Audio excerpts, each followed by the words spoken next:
बिस्मिल्लाहिर्रहमानिर्रहीम। वअदल्लाहुल्लज़ीना आमनू मिनकुम वअमिलुस्सालिहात लियस्तखलिफन्नहुम फिल अर्दि कमस्तखलफल्लज़ीना मिन क़ब्लिहिम वलयुमक्किनन्न दीनहुम। सदक़ल्लाहु मौलानल अज़ीम।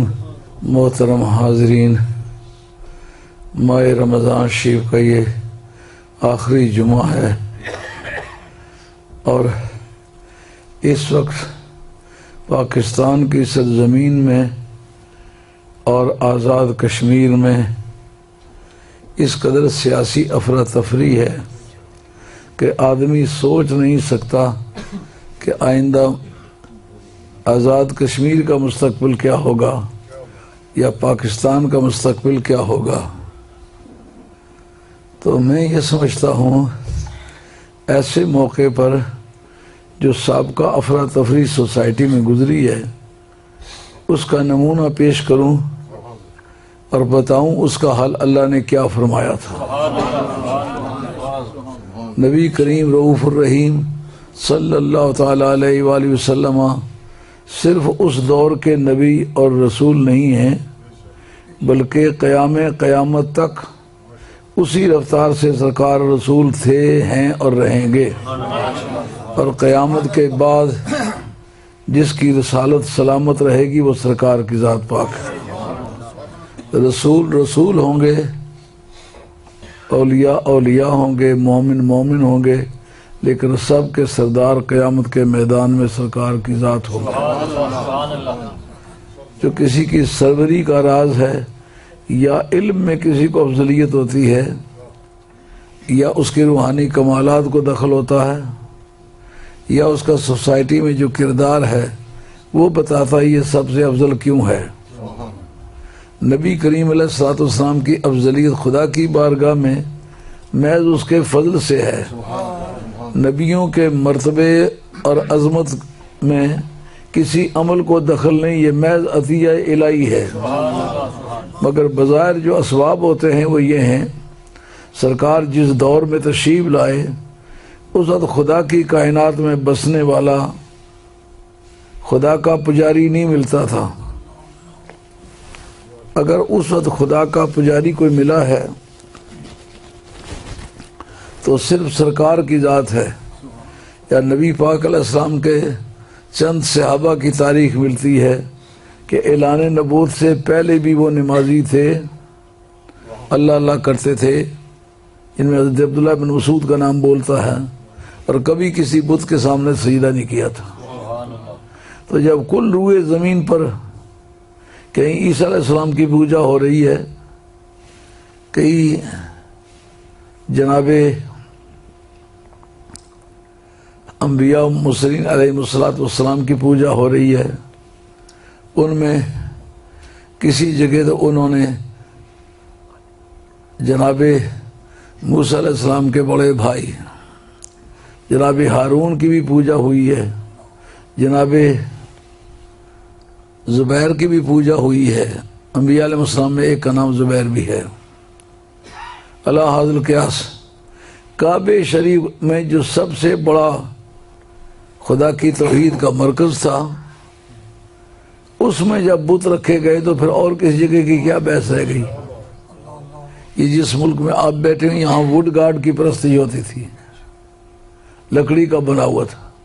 हिंदुस्तान में गाय की पूजा हो रही थी।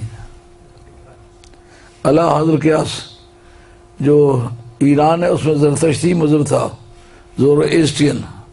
तो कुल रूज़े ज़मीन पर शिर्क और कुफर का दौरा था। जितने आसमानी दीन थे वो मिट चुके हुए थे। इस दीन ने लोगों की इस्लाह करनी थी, ये अभी आया नहीं था। ये ड्यूटी उसकी लगी जिसका ना कोई बहन है ना भाई है। ऐलान करते ही करीबी रिश्तेदार दुश्मन बन गए। फूटी कोड़ी विरसे में नहीं पाई थी। अब देखते ना पाकिस्तान में अफरा तफरी है, जिस क्वार्टर से उन्हें ज़्यादा बेचैनी नजर आती है वहाँ कहते इतने अरब रुपया तुम्हें देते हैं, देते वेते कुछ नहीं। मुझे अपने वक्त के एक बुजुर्ग याद आते हैं, हर चंदे की अपील के वक्त उनके पास जाते थे 2 लाख रुपए से ज़्यादा ही वो ऐलान करते थे। लेकिन जहाँ तक मेरी मालूमात का ताल्लुक है, मैं उनके बहुत ज़्यादा करीब था, क्योंकि उनके बच्चे मुझसे पढ़ते थे। सारी ज़िंदगी राय मौला में 10 रुपये देने की उनकी कोई रवायत नहीं है। लेकिन जब ऐलान करते 2 लाख रुपया दूंगा, उस कैप्टन की तनख्वाह 350 थी। उस वक्त लाखों के हिसाब से चंदा कौन दे। इस चंदे का नाम लेते थे, बड़े से बड़ा अदद बोल देते थे, लेकिन बाद में कोई मांगने आए तो पाओ पाओ की आव निकाल के देखते थे। इस तरह हम देखते हैं कि पैसा भी सियासी मसाइल का हल है, जैसा कि दौरे हाजिर ने समझाया है। तो सरकार के पास तो पैसे जद्दी विरसे में मिले नहीं थे, खुद पैसों के लिए कुछ काम नहीं किया कि जिससे पैसे कमाते तो किसी को देते। एतकादी तौर पर कुल दुनिया की मुखालिफत की बाजू थे ही नहीं, कोई खानदानी रिश्तेदार आपका हामी था नहीं, पैसा टका भी कोई नहीं था।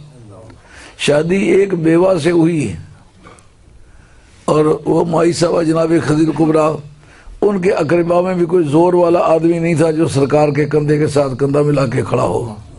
तो उस वक्त जिस तजर्बे ने दुनिया को मनवाया कि ये सबसे आला तजर्बा है, वो आज भी मौजूद है।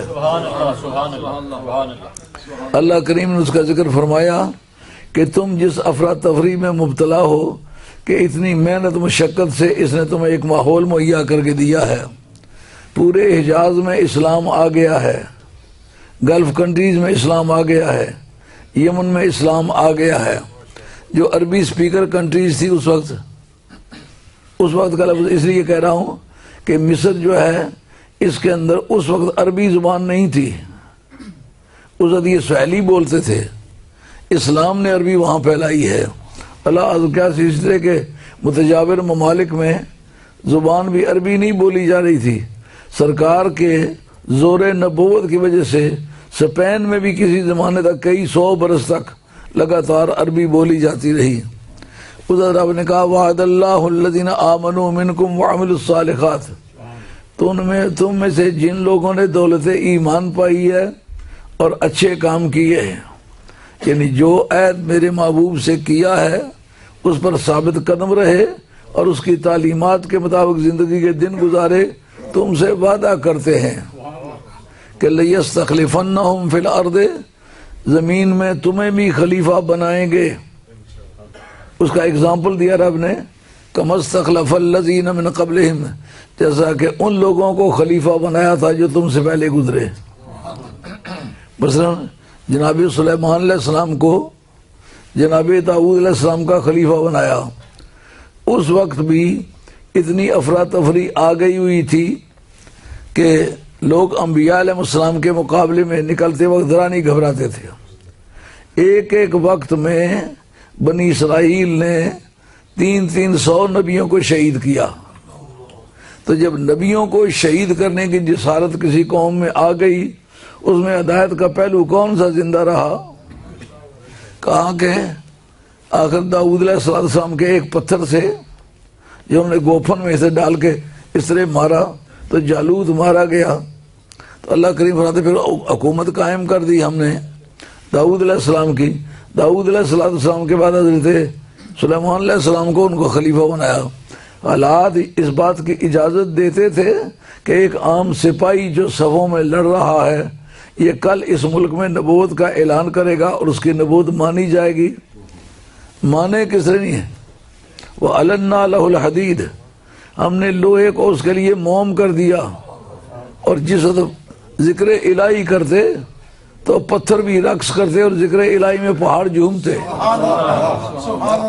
शाह अब्दुल हक साहब मुहद्दिस देलवी रहमतुल्लाह ने एक बड़ी दिलचस्प बात लिखी है कि जिस वक्त जन्नत में आले जन्नत होंगे, आले जन्नत को हुक्म होगा कि बताओ जन्नत में कोई ऐसी चीज हो जो जरूरत हो और मौजूद ना हो। उन्होंने कहा ये खुदा की जन्नत के लायक नहीं है कि जरूरत की चीज हो मौजूद ना हो। कहा तुम्हें इससे भी ज्यादा कोई लजीज चीज दिखाऊं? वो कहेंगे मौला करीम इससे ज्यादा लजीज तो कोई हो सकता ही नहीं। उस दाऊद अलैहिस्सलाम को हुक्म होगा कि पाया अर्श पकड़ करके जिक्र इलाही की धूम मचाओ। जब जिक्र इलाही की धूम धनाधन गूंजेगी, तमाम आले जन्नत जन्नत की हर नेमत से हाथ उठा लेंगे, कहेंगे मौला करीम हम इन नेमतों से बाज आए, दाऊद अलैहिस्सलाम को कहो ये जारी रखें। अब किस तरह कोई ना माने, लोहा मोम हो जाए, पहाड़ ताबेदारी करें, और जिनकी आवाज में ये कैफियत हो पत्थरों को मोम कर दे। कौन समझता था कि आज ये यहाँ सिपाही है, कल इस मुल्क में लोग इसको नबी मानेंगे। उसके बाद उनका बनाया हुआ प्लेटफार्म उसी मकसद के लिए बाद इस्तेमाल हुआ। दूसरी मिसाल उसकी फिरौन के मतलब कौन कहता था कि इसको टॉपल किया जाएगा, क्योंकि सारा पैसा मुल्क का उसके पास, सारे मुल्क की मशीनरी उसके पास। उसके मुकाबले में लड़ने के लिए उनमें से एक फर्जंदे तौहीद उठा जिसका नाम मूसा अलैहिस्सलाम है, कि जो कई सदियों से गुलाम चले आ रहे थे, सब्जियां काश्त करते थे, फसलें काश्त करते थे, वो काश्त करके जो हासिल हो वो फिरौन के खजाने में जमा कराते थे, और खुद जो कपड़ा है तो मांग के लेना है, जूता है तो मांग के लेना, अपने पास पैसा नहीं। कमाना मुल्क के लिए है, मांगना जरूरत के लिए है। कौन कह सकता था कि इसमें से एक आदमी उठेगा जो फिरौन का तख्ता उल्टेगा। इस वक्त के जो हालात हैं, आईने में ये नक्शा नजर नहीं आ रहा। पैसे सारे एक कौम के पास, मुल्क की मशीनरी सारी एक कौम के पास, मुल्क के सारे वसाइल एक कौम के पास, सोर्सेज ऑफ इनकम एक कौम के पास। किसी को मार डाले तो पूछने वाला कोई नहीं। वहाँ युज़ब्बिहून अब्नाअकुम यस्तख्यून निसाअकुम, कुरान कहता है कि तुम्हारे नरीना बच्चों को कत्ल कर डालते थे, तुम्हारे मादीना बच्चियों को जिंदा छोड़ते थे। अब मारना और छोड़ना उनकी मर्जी पर मौकूफ था, उनके इरादे और सोच का नाम मुल्क का कानून था।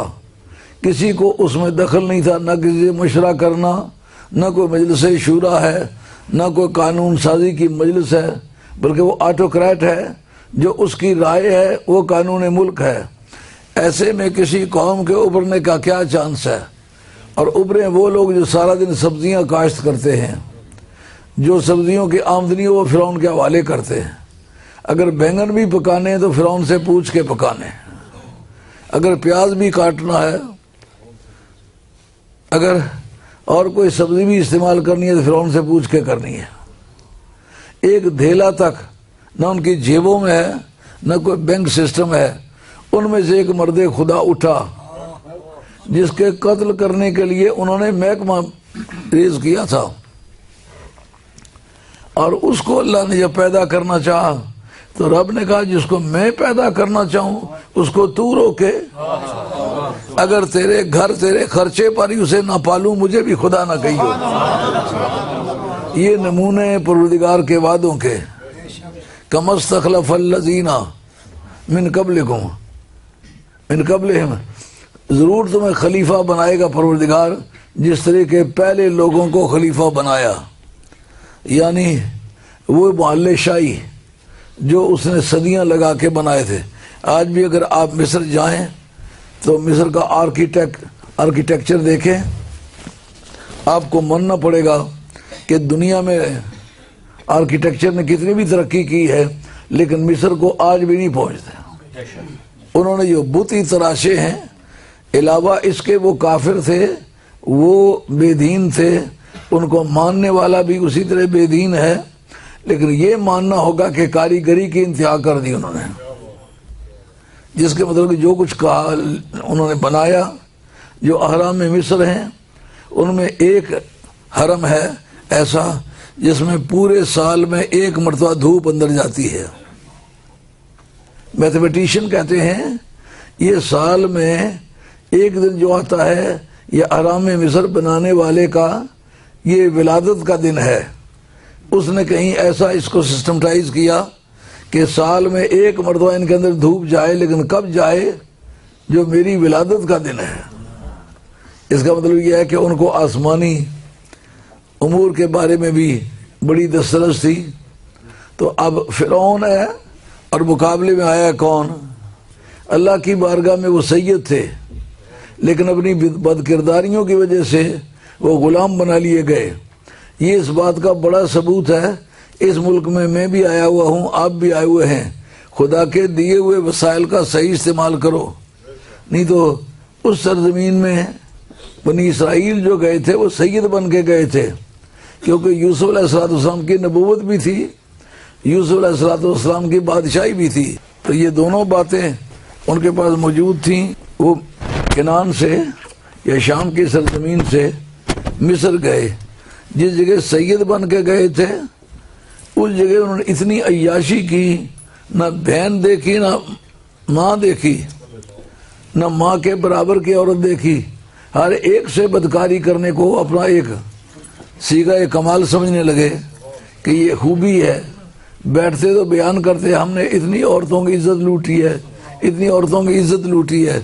जिस सरजमीन में वो शाही खानदान के लोग और सैयद कहला के गए थे, उस खानदान में गुलामी का तौक उस मुल्क में उनके गले में डाला गया, और टॉयलेट साफ करना, नालियां साफ करना, ये उनका कारोबार बन गया।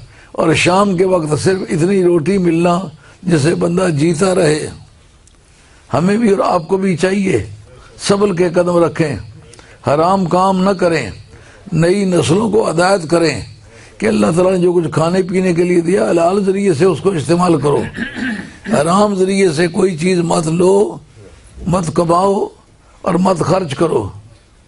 अब जनाब कौन समझ सकता है कि फिरौन का तख्ता उल्टेगा? जिस रात वो रात के वक्त वहां से महाजिर होकर निकले, हमारे रिकॉर्ड के मुताबिक वो 6 लाख थे, बनी इसराइल के रिकॉर्ड के मुताबिक वो 20 लाख थे। 20 लाख आदमी एक बंदे के कहने पर वहां से रवाना हुआ, जबकि उनको ये इत्तला कर दी गई कि ये नहर स्वेज तो बाद में बनी है ना, उस वक्त इस जगह जो जमीन थी यहाँ पिकटें खड़ी हो गई, आर्मी खड़ी हो गई, और आगे बहरे अहमर फैला हुआ कई हजार मील तक। उससे पार जाने के लिए कश्तियां हो सकती हैं, वो सरकारी हैं, फिरौन कहे तो वो चल सकती है, नहीं तो नहीं चल सकती। अब उस कौम ने इतना भरोसा कर लिया कि इसके कहे पे चलते हैं, आगे ये जाने और खुदा जाने। उन्होंने चंद चीजें पहले देखी हुई थी। 9 मरतबा फिरौन पर अजाब आया, कभी जुओं का आया, कभी चीचड़ियों का आया, और कभी टिड्डियों का आया, कभी खून का आया। 9 मरतबा अजाब आया, 9 मरतबा फिरौन चल के आपके पास आया। लेकिन कशफ्ता अंदर रिज़ा लनुमिनन्न लक वलनुरसिलन्न माअक बनी इसराइल, अगर तू हमारी ये मुसीबत दूर कर दे। कोई बात समझ आ रही है कि नहीं आ रही? फिरौन पैगंबर के दरवाजे पर खड़ा है, इसका मतलब है दौरे हाजिर का जो दानिशवर है जो कहता है नबी कुछ नहीं कर सकता, इससे तो फिरौन का अकीदा ज्यादा मुनासिब है। फिरौन कहता है अगर तू हमारी इस मुसीबत को दूर कर दे। दौरे हाजिर के दानिशवरों को ये शीशा पेश करता हूँ, अपना मुंह देखे वो किधर नजर आ रहा है, ये कौन सा अकीदा है। कहते नबी कुछ नहीं कर सकता, ये तिनके तोड़ के 2 नहीं कर सकता। फिरौन कहता है अगर तू हमारी ये मुसीबत दूर कर दे। टिड्डियां पूरे मुल्क में आई हुई हैं, पानी पीने के लिए मुंह खोलते टिड्डियां अंदर घुस जाती हैं। शेर गोश्त पकाने को रखते हैं, जब उतारते हैं तो 5 शेर है, जुए जुए। तो पूरे मुल्क में वो आए हुए हैं, लेकिन बनी इसराइल का जो घर है उसको टच नहीं करती। ये जितना भी अजाब आया हुआ है मुनकरों पर आया हुआ है।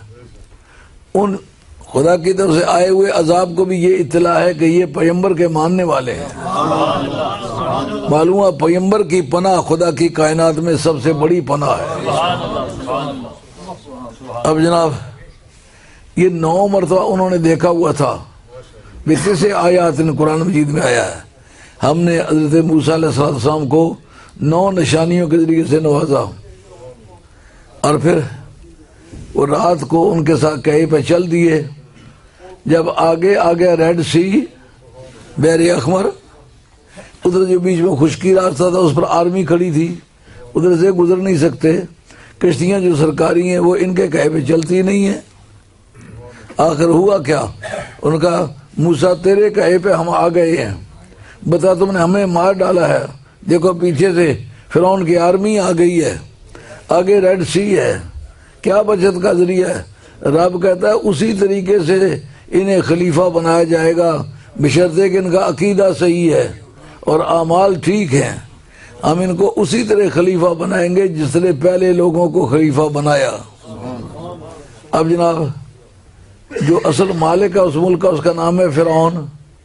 ये खलीफा लुग़वी माने में उसके मजहब के ये खलीफा नहीं हुए, ये उसको तोड़ ताड़ के उतारने और सीट खाली करने के बाद सीट पर बैठने के खलीफा है।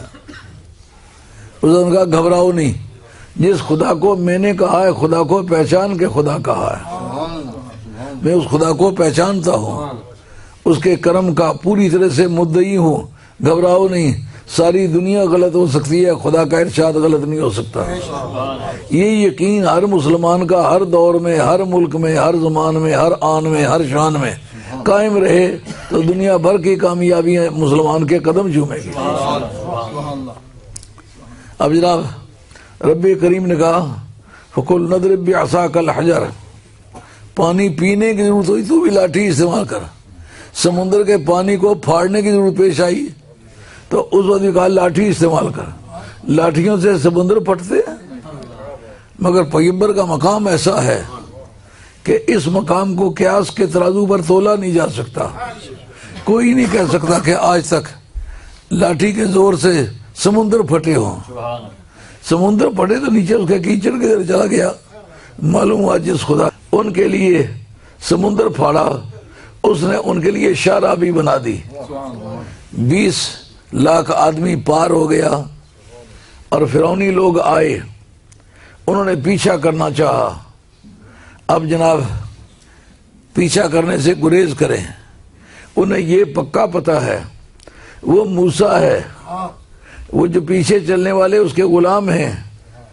मालूम हुआ कि फिरौन को भी, फिरौनियों को भी इस बात का यकीन था जो नबी की पैरवी करते हैं समुंदर भी उनकी पैरवी करते हैं, उनकी खिलाफ वर्जी नहीं करते। नबी की गुलामी एक ऐसी सिफत है जिसको मुयस्सर आ जाती है। जंगल के दरिंदे, रात भी मैं मुताला कर रहा था फज़ाइल कुरान में कि हज़रत अबू हुरैरा कहते हैं एक गडरिया रेवड़ चला रहा है तो गडरिये से भेड़िए ने आके बातें करनी शुरू कर दी। उन्होंने कहा कैसे बेवकूफ़ हो, तेरे और नबी के दरमियान सिर्फ ये घाटी आयल है, इसको पार करो तो नबी की बारगाह में पहुंच जाओगे।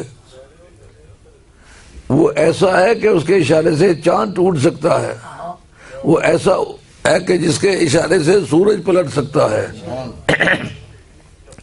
जिसके इशारे से दरख्त दौड़ सकते हैं। तो उधर गडरिया कहने लगा मैं छोड़ के जाऊं तो मेरा रेवड़ कौन राखी करेगा।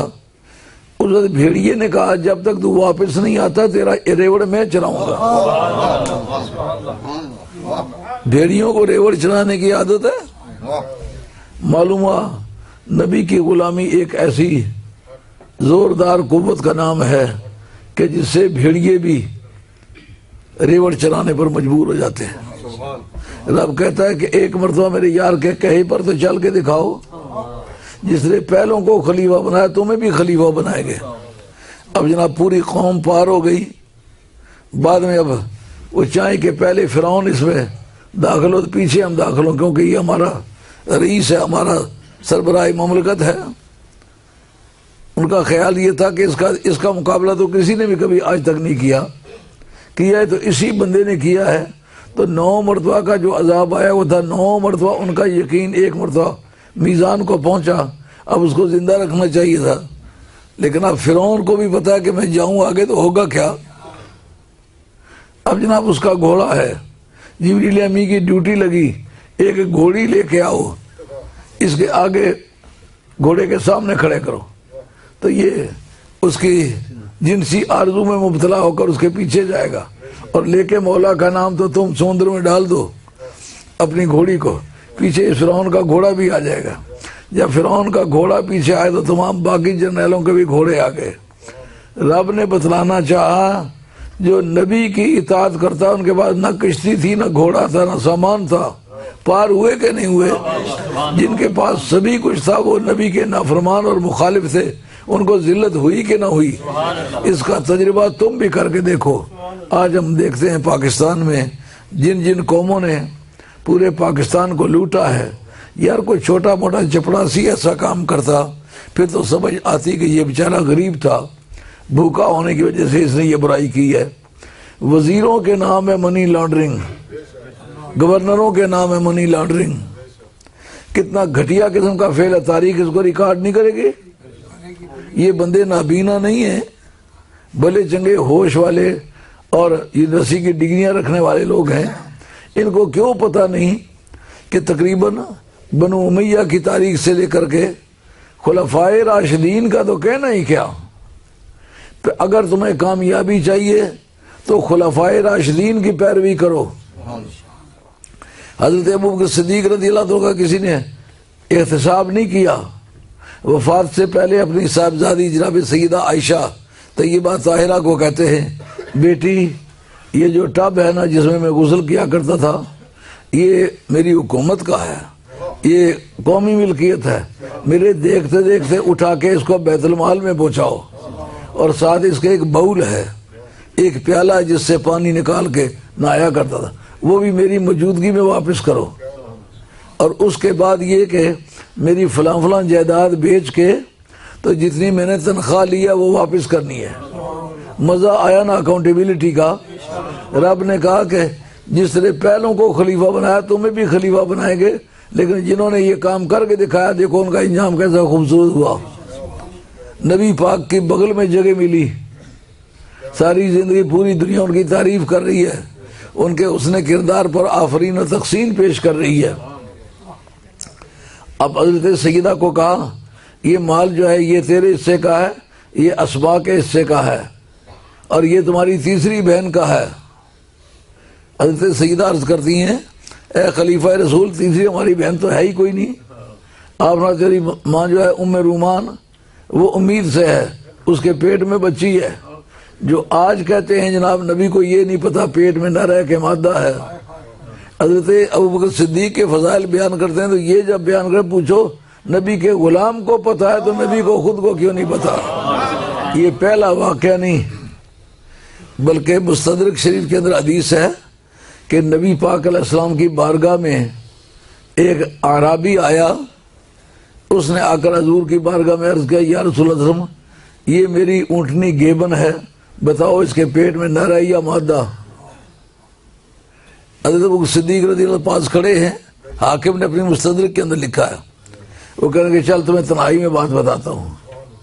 तन्हाई में ले गए और कहते हैं नबियों से इस तरह की घटिया बातें नहीं पूछा करते, मैं तुम्हें बताता हूँ फलां दरख्त के नीचे ऊँटने को बिठा के तो मैंने खुद बदकारी की, वो तेरी पुश्त का इसकी पेट में बच्चा है।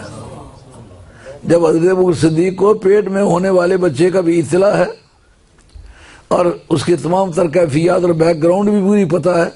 क्यों पता है? वो अरब का कुरैशी होने की वजह से नहीं, महबूब किबरिया का गुलाम होने की वजह से कि मोहम्मद से वफा तूने तो हम तेरे हैं, ये जहाँ चीज है क्या लो हो कलम तेरे। अकाउंटेबिलिटी का मजा आ गया कि नहीं? पहले उन्होंने तनख्वाह नहीं ली, दोस्तों ने मजबूर किया कि आप कपड़े का कारोबार करते हैं, जाकर के बस्तियों में बेचते हैं। तो इस वक्त पूरे सऊदी अरेबिया का रकबा का अंदाज़ा करें तो पाकिस्तान से 2.5 गुना बड़ा है। आबादी का अंदाज़ा करें निसब कराची से कुल सऊदी अरेबिया की आबादी कम है। इसका मतलब बहुत दूर दूर लोगों की रिहाइश है। तो वहाँ कपड़ा एक बूढ़े आदमी के लिए लेके फिरना, दोस्तों ने मजबूर किया हम आपको तनख्वाह देंगे, मगर वफात के वक्त कहा बेटी मेरी फलां जायदाद बेच के ना वो तनख्वाह अदा कर देना। हज़रत उमर फारूक रज़ियल्लाहु ताला अन्हु जब खलीफा हैं तो जुमे के दिन एक चादर ओढ़ी हुई है, एक कमर से बांधी हुई है। तो एक सहाबी खड़े होकर पूछते हैं, ए फारूक आजम बताओ हम सबको हिस्से में एक एक चादर मिली है, आपके पास 2 चादरें किस वजह से हैं? यार ये दूसरे करोड़ की बात नहीं, दूसरे अरब की बात नहीं, चादर की बात है। और पूछा जा रहा है उससे कि तारीख में सबसे बड़ा इस्तेमार जिस शख्स का था, यानी जिस आदमी की हुकूमत दुनिया के एक सिरे से लेकर के दूसरे सिरे तक थी, उसका नाम है उमर रज़ी अल्लाह ताला अन्हु। दूसरी चादर कहाँ से आई? मजा आया ना इस्लामी हुकूमत का। सरबराह ममलकत है, काम इतना किया है कि दुनिया में जो रोमन एम्पायर है, पर्शियन एम्पायर है, दोनों को टॉपल किया है। लेकिन दूसरी चादर जब उसके पास देखी गई और खुद के पास एक चादर देखी गई, उनका दूसरी चादर कहाँ से लाए हो? हज़रत उमर फारूक ने ये नहीं कहा कि हमारी मजलिस शूरा बैठेगी, वो इस पर जवाब देगी। आपने कहा एक चादर मेरे अपने हिस्से की है और मेरे पास और कोई कपड़ा था नहीं, दूसरी चादर मैंने अपने बेटे से बारो की है, उनसे कर्ज के तौर पर लिए। मजा आया ना खिलाफत का। हजरत उस्मान गनी रज़ी अल्लाह ताला ने जितना दौरे खिलाफत है तनख्वाह ली ही नहीं, ये पहला खलीफा है जिसने तनख्वाह ही नहीं ली। और हजरत हैदर करार की वफात का दिन जो है, हजरत इमाम हसन कहते हैं मेरे अब्बा जी ने एक बात तो ये तलवार लेके जिस मैदान में गए खाली नहीं आए, मैदान जीते बगैर वापस नहीं आए। कोई मिसाल ऐसी नहीं है कि अली गया हो मैदान में लड़ने के लिए तलवार टेढ़ी करके आया हो। तलवार टेढ़ी करना शिकस्त खाने से मुराद है। और आप फरमाते हैं कि लम यस्बिकुहुल अव्वलून वला युद्रिकुहुल आखिरून, पहलों में से कोई इससे आगे नहीं निकल सका। ये आले बैत का अकीदा है। आले बैत रसूल के लोग जो थे उनका अकीदा बाकी ज़हाबा से काफ़ी मुख्तलिफ था। वो कहते हैं पहलों में से कोई आदमी से आगे नहीं निकल सका और पिछलों में कोई आदमी से पहुंच नहीं सकेगा। आपने फरमाया कि मेरे अब्बा जी के पास कुल 900 दिरहम थे जो खानदान के खर्चे के लिए रखे हुए थे, तो आपका विसाल हो गया, आपकी शहादत हो गई है। यानी सरबराह ममलकत हो और मुसलमानों का बड़ा मुल्क हो, उसका सरबराह जो है उसके पास सिर्फ 9000 दिरहम हो, चवन्नी के बराबर दिरहम समझा जाता है। तो एक दीनार में 15 दिरहम होते हैं, अंदाजा कर लीजिए वो कितनी सारी रकम थी। सरबराह ममलकत का ये बैंक बैलेंस है और ये किसी बैंक में नहीं है, उनके घर में है और पूरी कौम को जनाजे से पहले बतलाया। इसका माना है कि वो लोग जो ईमान लाए तो में से ईमान लाएं और फिर अच्छे काम करें। हम वादा करते हैं कि उनको खलीफा बनाएंगे, यानी पहले मूजियों के इक़्तिदार को तोड़ के इक़्तिदार उनके हवाले करेंगे। इक़्तिदार हासिल करने का तरीका है कि अगर उनको तौबा नहीं करा सको खुद सच्ची तौबा करो, खुद बुराइयों से बाज आओ। अल्लाह बुरे लोगों के हाथ से इक़्तिदार की बागडोर छीन के तुम्हारे हवाले करेगा। ये था आज का पैगाम जिसमें मैंने खुलफाए राशिदीन के का जिक्र किया कि उनका किरदार कैसा था। आइंदा जिंदा रहे तो ईद के बाद फिर इस मजमून को फिर चलाएंगे।